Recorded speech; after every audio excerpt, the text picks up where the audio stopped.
وازيكم يا حبايب قلب، عاملين ايه؟ يا رب تكونوا بخير. اللهم صل وسلم وبارك على سيدنا محمد. جايلكم النهارده بفيديو جديد بقى. ايه؟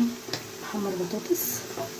تمام. ومعايا شويه مكرونه سلقتهم، وهحط شويه زيت في الحله، وهعملها النهارده بالثوم بس. تمام. هحط ثوم وفلفل بس والصلصه. هحط بقى ايه؟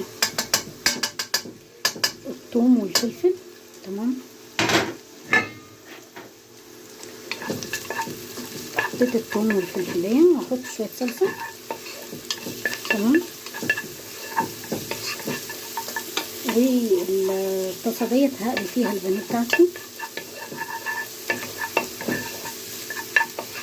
كتير كده. في عز الحر طبعا الواحد ايه، في عز الحر طبعا مش هياكل غير بانيه ومكرونه. الاكله المفضله في الحر يعني. انا معايا كزبره وكمون وملح وشويه بابريكا. تمام. وهنحط المكرونه بتاعتنا والبطاطس بتتقلي، وهنقلي البانيه جنبها. وعملنا شويه سلطه كده.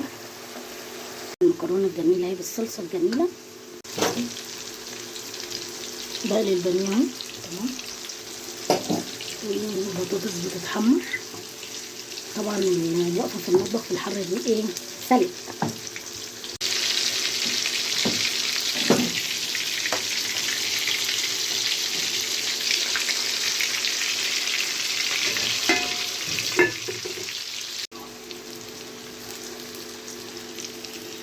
رجعت لحضراتكم تاني. عملت خلاص البانيه والبطاطس. هحط لها بقى شويه توابل من اللي انا عاملاها للبطاطس.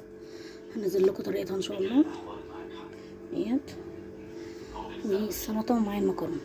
ده كان الفيديو بتاعي البسيط النهارده.